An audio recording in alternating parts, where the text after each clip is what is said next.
Okay, so we're on page 1258.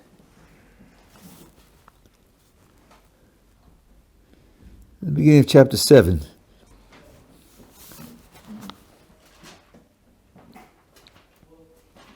We started chapter 7. Right? Yes. There was the second banquet, and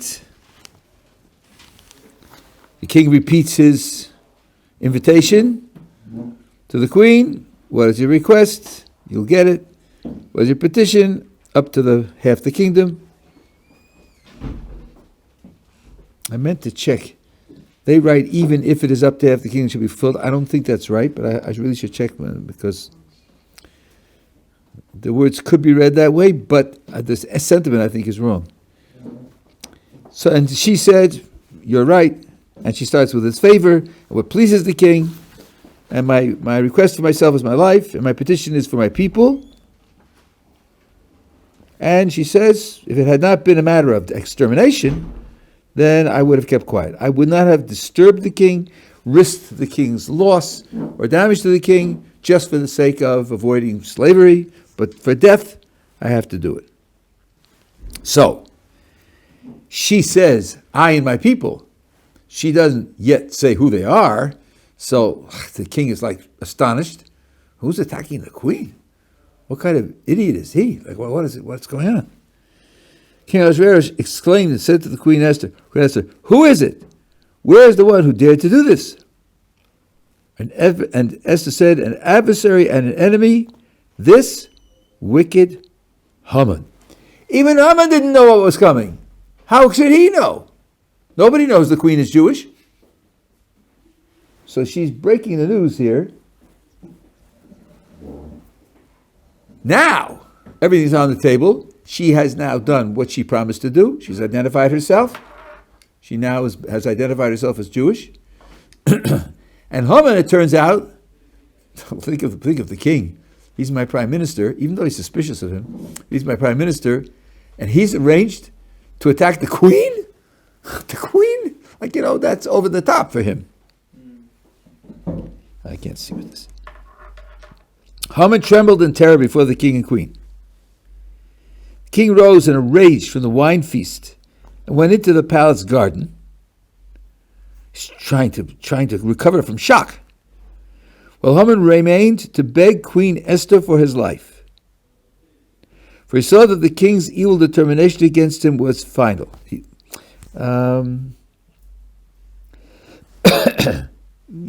Sort of. Yeah. In other words, final from his side. But if the queen would change her mind or would ask for mercy, maybe it could be undone. When the king returned from the palace garden to the banquet room, Haman was prostrated on the couch upon which Esther was. Man, oh man, Shevitz. This is like, if you wrote this as a novel, you couldn't get this sold. It's just too far out. No fail. He's falling on, present tense, which can be like a condition, on the couch of which if he's trying to beg for his life, let him go down on his knees in front of the couch, but not on the couch.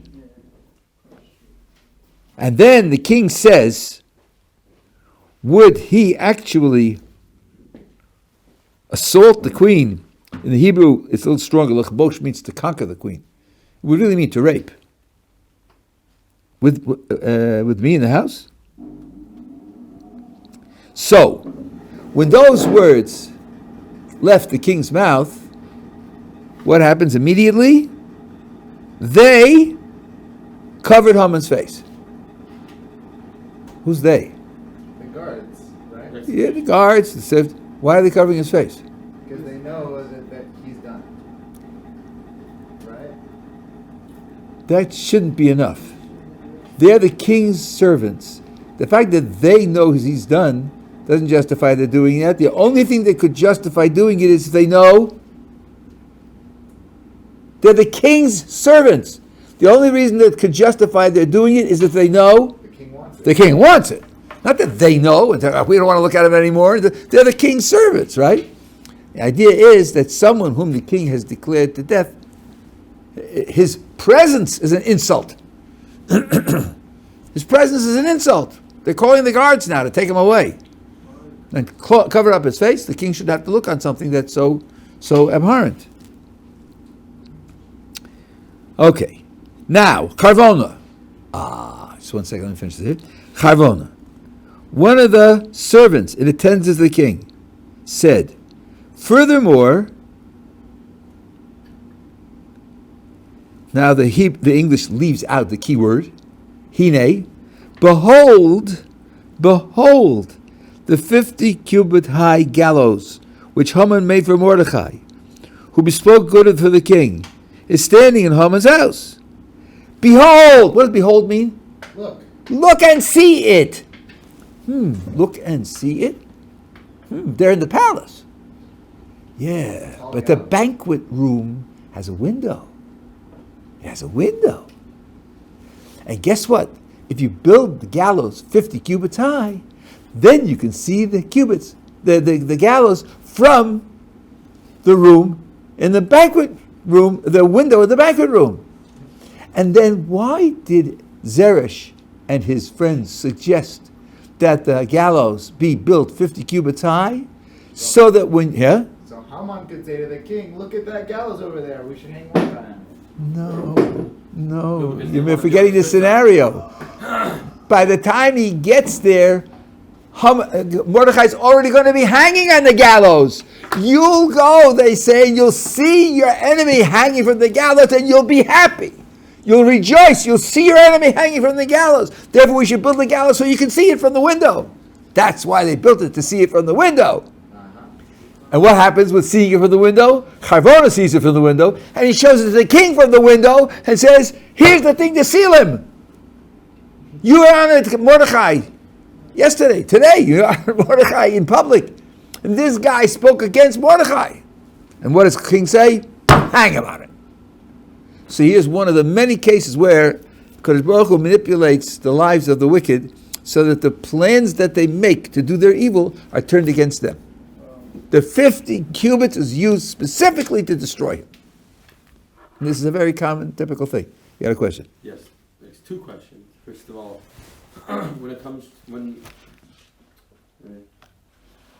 when it says that that he got angry when he heard about this whole thing, or Achashverosh heard about this whole thing, he got angry, went to the garden, and Haman was staying over to beg for his life to Queen Esther. Right. How long was this whole period? 2 minutes? 2 minutes. Just walked in and out like that in such a big palace. He just walked into the courtyard, came right back in. He was trying to get control of himself. Look what's happening to him here. Number one, the queen is apparently in danger. And number two, it's his trusted prime minister who's responsible for it. That means his whole world is falling apart.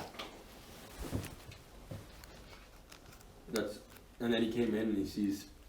And then now, of course, I made fun of it, but the oral tradition says, what does it mean that he's falling on the couch? How did that happen? The oral tradition says an angel came and pushed him. He couldn't have chosen to do that. That's real idiocy, unless you say that he's so out of control now. He's so panicked and out of control that he doesn't know what he's doing. Otherwise, it's very difficult to explain what he's doing falling on the couch where Esther is. Yeah. Wouldn't it be like when Moshe fell in front of Hashem? It's the same Lashon. Nafal panav va'ikra b'shem Hashem 13 meters. When you fall on your face, it's like pleading for mercy. So he's pleading for mercy from Esther. Yeah, but it doesn't say that he fell on his face. It says he's falling on the couch. Right. Well, that's not the same. We could infer it on his face. Or at least like he's not. I said, if somebody says he lifted it with his right hand, they could infer that it was his left hand. I mean, I think it's missing a detail, but isn't it when we? It's not missing any details. Nipol al palav is a sign of respect when you meet somebody who's greater than you are, right? And it means you're on the ground. Your head down to the ground.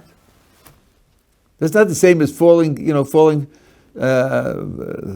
into a pit, or falling. Not all fallings are prostrating yourself in front of someone out of respect. Yeah. Who is this Harbona? He's one of the, it says, one of the servants. And how does he know that those gallows were specifically made for Mordechai? How does he know? 1 second. Well, after all, Zeresh and all of his advisors, Mordechai, of Haman's advisors, no, they were the ones who gave him the right? And then they saw him starting to fall, and then they said, "You're not going to survive." Okay. So then they can talk. But Harbona was part of those advisors. Or it spread, the rumors spread. In a capital city, rumors spread very quickly. Everybody's talking, what did the king say? What did the prime minister say? And who's going to get taxes? And so on and so on. Then you sell your knowledge to other people, so you make a profit. I mean, it's a business. Well, what do you mean knowledge is spread? Yesterday, this was all done within an hour. As they were speaking, they were brought to the banquet. Like literally, all of this happened within an hour. This guy, Harbor, managed to figure out this from the. What you're saying is not only did. Oh, I'm sorry. It says that here the king's chamberlains arrived and they hurried to bring Haman to the banquet. I'm sorry. Zeresh. Well, one second. I think I got confused. Hold on 1 second. I was in the middle of the night there. That's not what we're talking about. You're right. We're talking about they had their meeting, and they gave them the Eitzah to do that, and then you're right. This has to be accounted for. If they all left, then that means so did the advisors leave at the same time and went to the palace together. As also because it all happened within a second, and Harbona was there with them. Well, we don't know how long the banquet took. I would imagine the king repeating his invitation to Esther after dessert. He's coming to the banquet. I think he wants to enjoy the banquet also, right? After dessert, licking his chops, wiping his lips with the napkin. Great meal, Esther. Great meal. Sorry you didn't eat it, if it was on the third day of the fasting. But and now let me offer you again the opportunity. It could have taken 2 or 3 hours. So that's not too surprising. And they know, the advisors know he's on his way to a fall. Now, I dimly remember now. Maybe I'm just making an ignorant mistake. Maybe Charvona was one of or maybe the oral tradition attributes it to something supernatural. But it's a good question. It's a good question anyway, even if it's 3 hours. How the information got from them to him. I will look it up. It's a good. Just his name, and I have no idea who this man is. But neither does anybody else. He's just identified as one of the advisors of the king. That's all. One of the chamberlains in attendance. Yeah, Chamberlain is one of. And also the chamberlains went to also pick up Haman. Maybe he was one of the chamberlains that actually went to get Haman, and was there overhearing what the advisors heard. Maybe. Because it says one of the chamberlains. And the chamberlains arrived. So Yeah. Okay. Could be. It's a nice thought. Nice thought. Okay, we're together so far? Now, okay. Now, chapter 8. I mean, I told you, the chapters mean nothing. But there is a split in the Hebrew text. As you see on the right-hand side, there's a split here, so this really is like going to a new thing. And it's a short little paragraph. That very day, King Ahasuerus gave the estate of Haman, the enemy of the Jews, to Queen Esther. Mordechai presented himself to the king, for Esther had revealed his relationship to her. That is, that he raised her, that he adopted her as a daughter. Esther did not reveal that she was married to him. And even the one who says she was married to him, this relationship cannot include that. There are other relationships there. He's a first cousin, and he did raise her. That's also a relationship. He certainly didn't reveal that they were married. The king slipped off the signet ring, which he had removed from Haman, gave it to Mordechai, has to put Mordechai in charge of Haman's estate. Now, this little paragraph is out of order, chronologically, and this happens very often in the Tanakh. Some of our supposedly objective critics in the academic world miss this entirely. Sometimes the passage is telling a story, and it has certain main features in the story. And it will follow out those main features in the story, and then come back and pick up other features which happened before.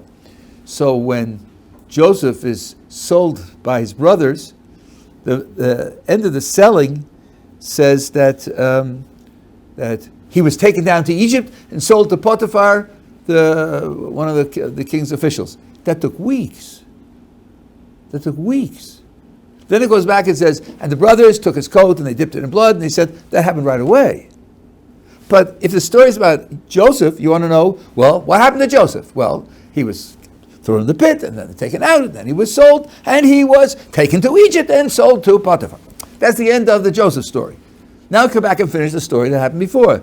This is what happens in the so-called 2 Genesis stories, 2 creation stories, which those fools will tell you must be 2 authors, because no, the story is told from God's point of view. You go through all 7 days, 6 days of creation and Shabbos, and everything's perfect. Everything's perfect. Then you have a recap of Friday from the human point of view, and from the human point of view, there's a failure, and there's a punishment, and so forth and so on. And that's just a recap from a different perspective, looking at it from a different perspective. You have exactly the same thing. I'm saying this in part for the recording. You have the same thing in the tabernacle. You read the book of Exodus, you have the instructions for the tabernacle, and then you have the fulfillment of the instructions for the tabernacle. Get to the end of the book of Exodus, everything's wonderful. It's all built. It's built to specifications. Jewish people did what God wanted, and God's presence filled the tabernacle. You find out several parshas later that Nadav and Avihu died. Oh.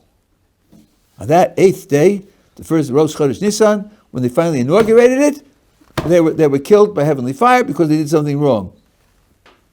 That's not happening another year, it's a different author who had a different story, or all that kind of nonsense. It's just that you're telling the story from a certain perspective. The creation and inauguration of the tabernacle is perfect. The performance of some of the agents was not perfect, and it carried tragic results. We have the exact same thing in the story of creation, and the exact same thing again in the story of the tabernacle. You see that this is a biblical style. And this happens over and over with big things and with little things. With also oath, it says that you burn it on the Mizbeach, and then it talks about how the blood got on the Mizbeach. You put the blood on before, but you're talking about what to do with the body, and then you talk about the blood as a separate thing. Lavan, when Yaakov comes and meets Rachel at the well, and she comes and tells him that he's come. So it says, he heard that Yaakov was at the well, and he ran to Yaakov at the well. And then it says, when he saw the jewelry on his daughter's on his daughter's arms and her neck, wherever he put it, and he heard what she said, then he went out. For the previous sentence, and he was there already. He ran out there already. No, first it says he went, and then it tells you why he went. It tells you how he went. It tells you what was in his mind when he went. So it's a recap. These are recaps that happen all the time. This didn't happen instantly.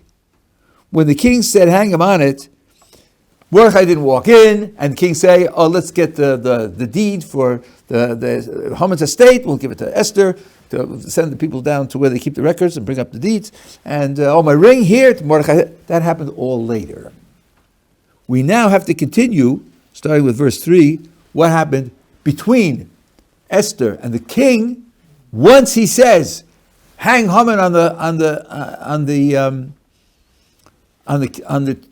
gallows, that's not the end of the story. The promulgated decree is still in force to slaughter the Jewish people. What about that? She's not finished yet. So here it's just, you want to know what the end, Haman's being sent out to die. Yeah, so what happens? He dies, the estate is transferred, and Mordechai takes his place. That's the end of the Haman side of the story. And now it comes back to the Esther side of the story. Don't get confused with the order of the sequence in the text versus the chronology. Usually it's the same. I don't say you can play fast and loose with it, but sometimes it isn't, and you have to use your good sense to figure out when it is and it isn't. There's a principle in Chazal, a muktam mu'uchar b'Torah, Things are not always written in chronological order. Rashi and the Ramban have a disagreement about how much freedom you have to reinterpret the order of events in order to solve different problems. But there have to be problems. There has to solve the problems. There has to be a logical basis to it. It's just it can't just do as you please. Yeah. We usually assume that, especially in the Ksuvim, that it's written in chronological order, don't we? Again, maybe I didn't get across what I said. I said all of the books of the Tanakh are usually written in chronological order, usually, but usually carries the possibility of exceptions, and you have to sometimes use your judgment to figure out what is an exception. The proof of it is that the very beginning of Sefer Bamidbar is dated, and then several chapters later, there's another event that's dated earlier. So we know that sometimes the order of the text isn't the order of the chronology. We know that for sure. Then the question is, how broadly can that be applied in other cases? Yeah. It seems a bit like fairy tale-ish. Bad guy loses, the good guy wins, and he takes his place. Just like, with the whole thing with the Holocaust and how the British gave Israel to the Jews because of what they went through versus them owning it. It seems that Mordechai got it because the person who was Mordechai got the ring to be prime minister because he was being attacked by the prime minister. Meanwhile, the prime minister is a position, I'm sorry this happened to you, I'll reward you with whatever you want, but it's a position that you need to apply for, and you need the credentials for, not because my previous prime minister, who also had the job with taking care of the whole kingdom, also happened to have a vendetta against you. So you know what? You also will get to take care of the whole kingdom. It seems like it's two separate things. I'm not quite sure I'm following you, but I should remind you. We'll see this actually because he says this later. Not everything someone says is meant seriously. Not everything someone says is a real expression of his state of mind. We just had it when Haman's falling on Esther's couch, and the king says, "Did you really think you're going to rape the queen in the palace?" He's not really seriously considering that Haman meant to rape her. They're surrounded by servants. He's not going to get away raping her, and Haman knows that. He's expressing outrage, and he's expressing it in an absurd way. And from that absurd expression, the servants understand there's no way back for this guy. I don't understand. I'm talking about when the king slipped off the signet ring and gave it to Mordechai. Right. Why does Mordechai deserve this? What gives him the ability to be prime minister? Because he raised Esther, the queen. He's the one who's functioned like a father to Esther, the queen. And he loves his queen. Does Achashverosh know this? He just told her. She told him. It says she told him her relationship with him. I am a Jew. That's it. Esther had No. relationship with Oh. what's it, Yeah. Okay. Relationship of the husband and wife. So I said there. First cousins, that's a relationship, right? Yeah. That he raised her Yeah. because she was an orphan, that's a relationship, right? Yeah. Husband and wife, for sure not. Even according to the one who says they were married, for sure she didn't reveal that.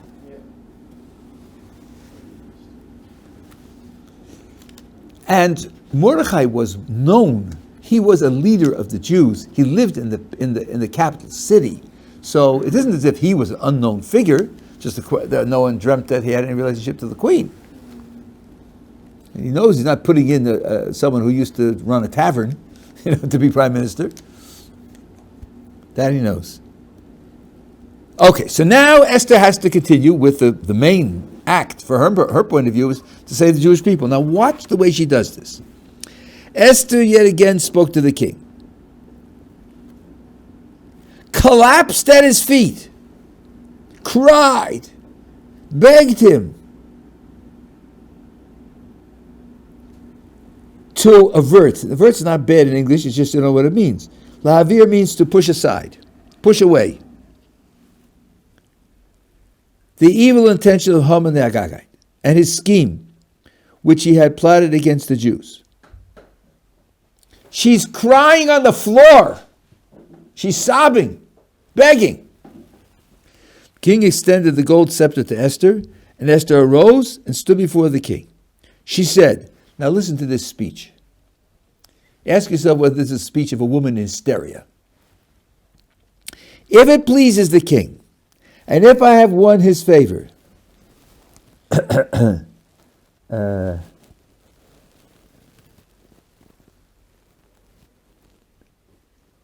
when she opened up before the previous time in verse 3 of chapter 7, she said it in the opposite order.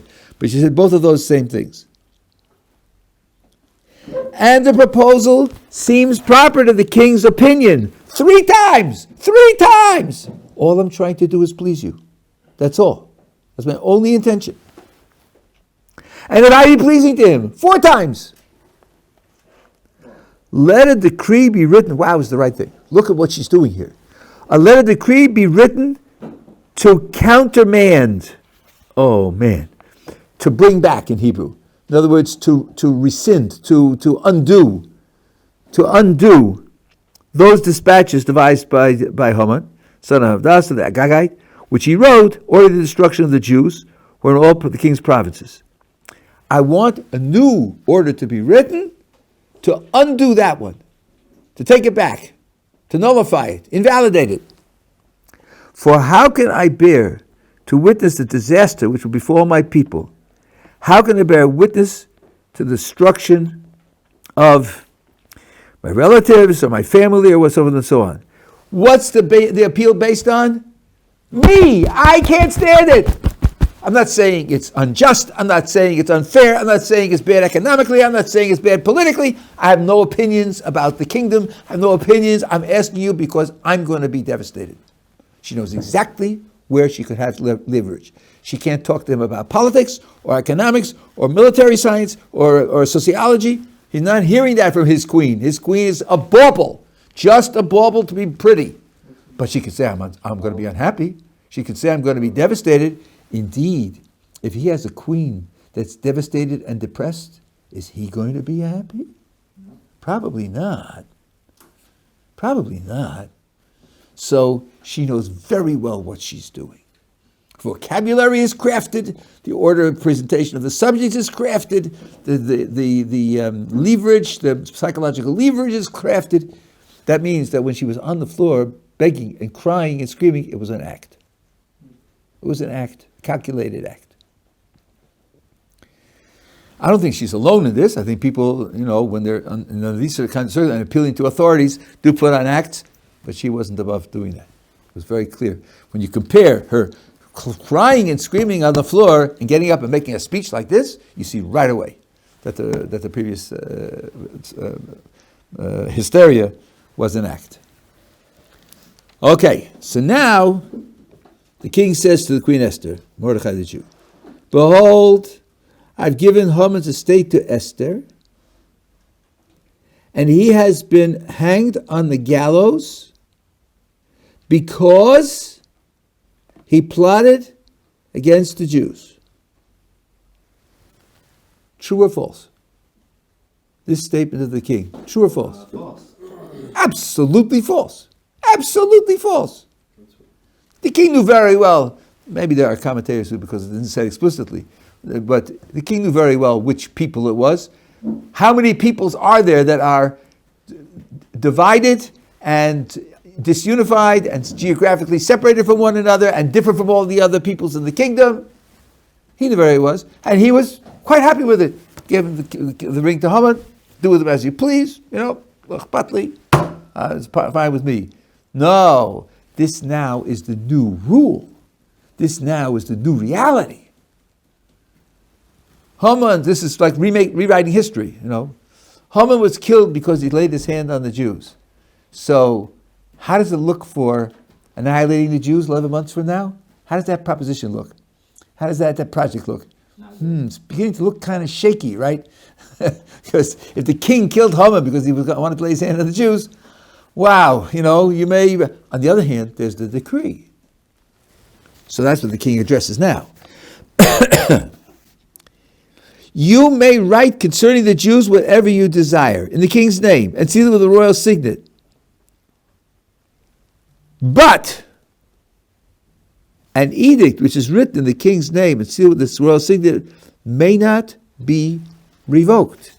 And of course, the word in Hebrew here is exactly the same as the word that was said by Esther. It's lahashiv in both cases, and once they translate it as countermand, and the second time they translate it as revoked. I don't know, if I were doing the translation, I would never do it that way. You have the same Hebrew word, use the same English word. There's no reason to change the English word. But that can't be done. You cannot overturn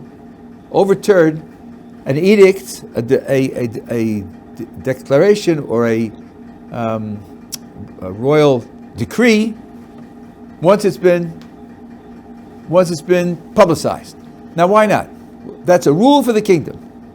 Yeah. Well, you said this a few days ago, that if they were able to revoke decrees, then people in the province would be reluctant because, like, oh, well, I got this decree now, but maybe in 5 months they're going to revoke it, so maybe I should just ignore it. You create uncertainty, and when you create uncertainty, you can't have obedience. So people have to know.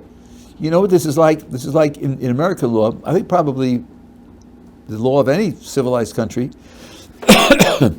The legislature and the king, whoever they are, make laws that apply from now on. But they don't make laws that apply retroactively. Because especially in business, that would ruin business. If I borrow money, if somebody lends me money, we make an investment, we go into some kind of enterprise together, we have to be able to predict the future. So we can't if someone's going to say, oh, you set it up on the basis of a 5% tax rate? Well, going back 6 years, the tax rate was now 30%. So you're bankrupt. And if you could become bankrupt like that, so then you don't want to start a business in the first place. I know an institution in this city, from institution, and it was made to understand that it would be free of city taxes, and then at a certain point, 20 years later, they decided that they're going to collect all the taxes for the past 20 years. Went bankrupt.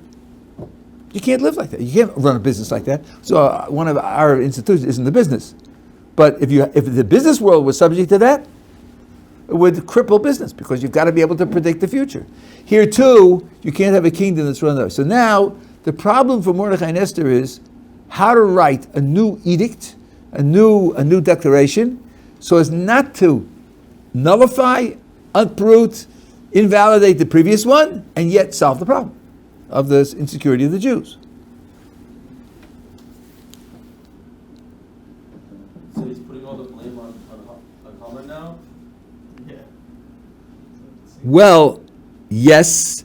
So he knows very well that it's so obvious. That what? That it's his fault. You can't it's like him shooting someone in front of you and then being while you're still holding the gun saying, oh, he did it. It's his very no signature.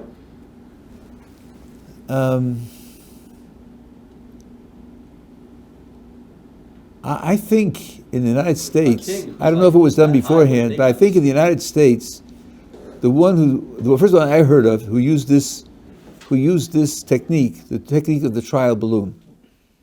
You're president and you have a Secretary of State.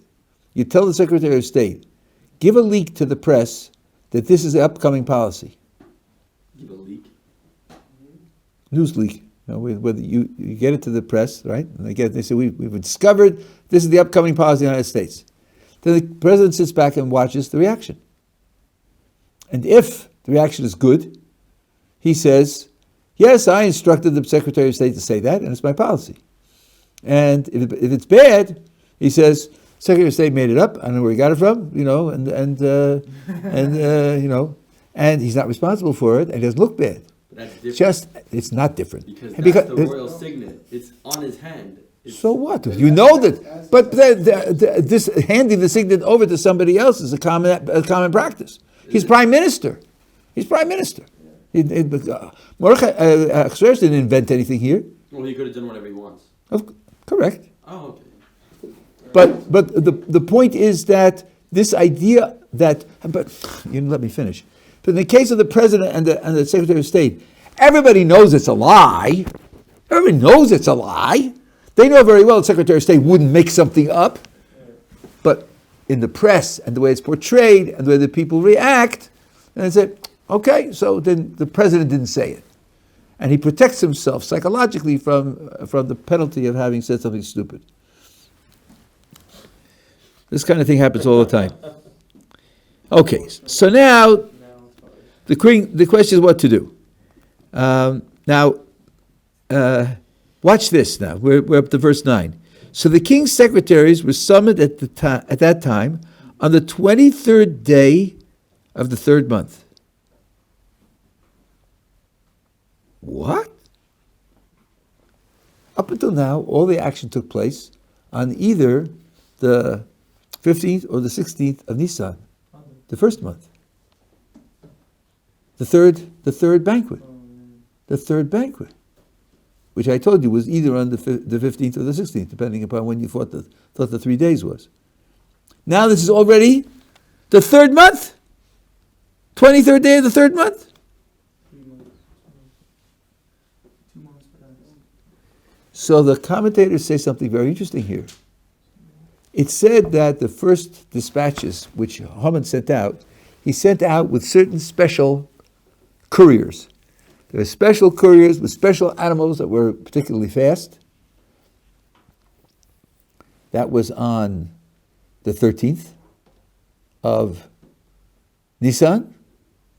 It took them, let's figure it out, it took them, this is Nisan, 9 weeks to make the round trip. 4 and 4, right. It took them 9 weeks. Now, you have 127 provinces, so that's not so unreasonable. But you want the new decree to go out with the same messengers. You don't want to send the new decree out with different messengers. Because if you send it with different messengers, that leads to people in the provinces saying, hey, this decree came with them, and this decree came with them. Maybe there's some disarray in the capital. Maybe there are competing factions in the capital. You know, maybe the decrees aren't, the second one isn't genuine, or there's a revolution going on. Who knows? No, you don't want to leave that open. Now, after all, the decree was made for 11 months hence, so you got plenty of time. So you wait till the third month. By the 5th month, everyone will know. So it's just showing you how careful they had to be not to leave any loopholes. So now they have to write this document that's going to be sent out. And it was written exactly as Mordecai had dictated to the Jews, to the satraps, governors, and officials of the provinces, from Hoda to Cush, to the Jews and to all of the rulers. 127 provinces, each province its own script, each people its own language, like we said over and over again. And the Jews in their own script and language. He wrote the name of Achashverosh and sealed with the king's signet, sent letters by couriers on horseback, riders of swift mules, and breeds of mares, to the effect, here we go. Now let me just check whether it really says to the effect in the Hebrew. Yeah, okay, it's not bad. To the effect that the king had permitted the Jews of every single city to organize and defend themselves. To destroy, slay, and exterminate. Yeah, those are the words that were used in the original decree that the non-Jews should do to the Jews. Now, they're being used to describe what the Jews can do to the non-Jews. They've been given permission, that's all. Given permission to the Jews to defend themselves, to destroy, slay, and exterminate every armed force of any people or province that threaten them, along with their children and women, and to plunder their possessions.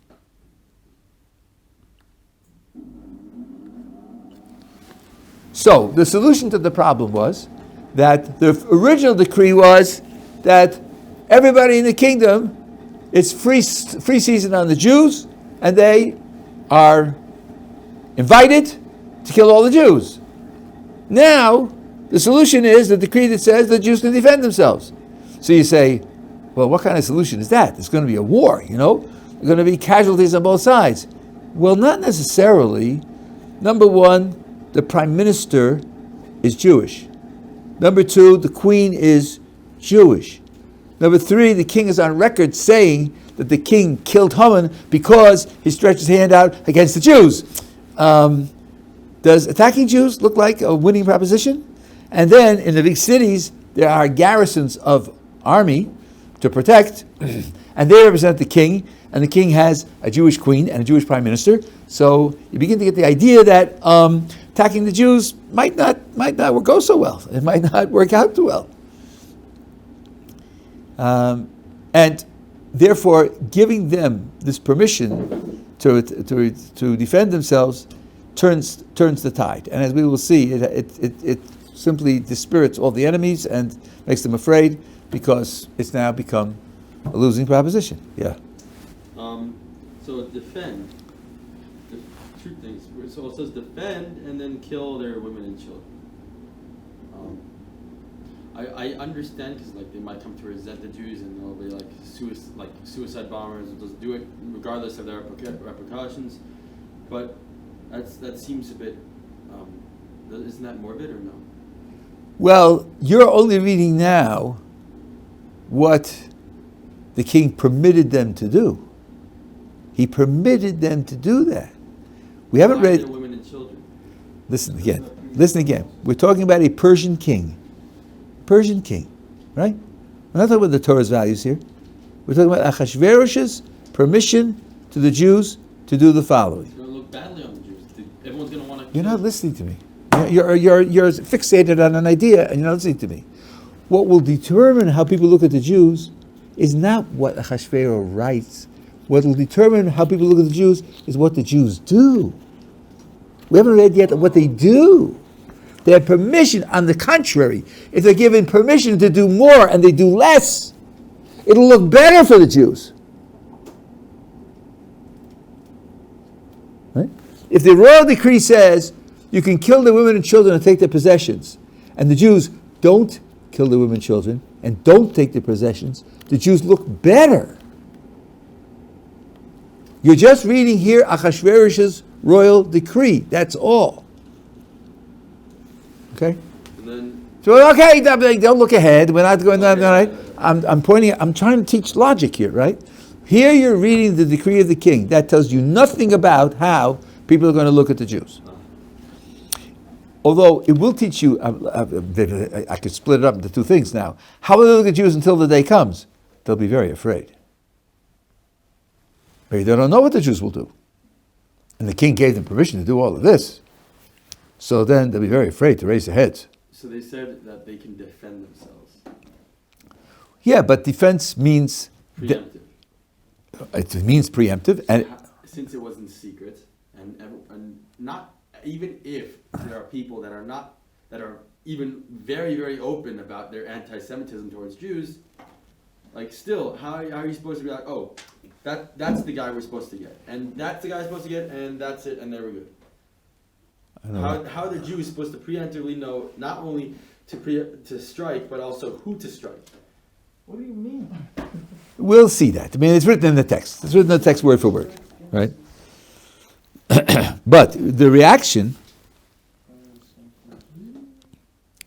13. The contents of the document were to be promulgated in every province and published to all peoples, that the Jews should be ready on that day to avenge themselves on their enemies. The couriers riding swift mules went in urgent haste by the order of the king. The edict was distributed in Shushan, the capital. And now, Mordechai left the king's presence, clad in royal apparel of turquoise and white, with a large gold crown, and a robe of fine linen and purple. City of Shushan was cheerful and glad. Jews had light and gladness and joy and honor. We'll talk about that in Yus Hashem tomorrow. Likewise, in every province and every city where the king's command and his decree reached, the Jews had gladness and joy, feast and holiday. Moreover, many from among the people of the land, now here, look at these words, professed themselves Jews, for the fear of the Jews had fallen upon them. Now here I want to tell you something, because you may hear this in other places because there are different translations here. The word in Hebrew is misyahadim. Literally speaking, if I take the shorish of the word and apply it the way the grammar would say, misyahadim would mean making themselves into Jews. Some say they were converting to Judaism. That can't be right. That can't be right. Because under conditions like this, the law is you don't accept converts. Indeed, in times of Dovid and Solomon, and Dovid and Shlomo, converts were not supposed to be accepted. Sanhedrin said not to accept converts because you can't possibly judge that they have sincere motivation. If you're running a kingdom that's large, militarily successful, and wealthy, and has a high culture, how are we going to tell whether you're not just looking for a ticket to join that successful culture, rather than believing in God and wanting to live according to His Torah? How are you supposed to make that distinction, that discrimination? Here, where the Jews are planning to take revenge on their enemies, you can imagine a lot of people who want to get out of that. So this is not what it means. Here the text, I think, is right. Profess themselves. Instead of having the Nazi symbol on the door, and kill the Jews and so forth and so on, what goes up is, my second cousin on my mother's side is Jewish. My great uncle is Jewish. Signs go up. All of a sudden, I have a connection to the Jews. I'm related to the Jews. I'm a friend of the Jews, because they're afraid. They're pushing afraid.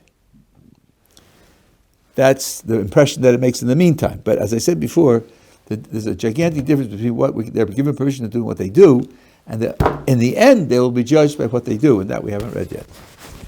Okay, pick it up tomorrow.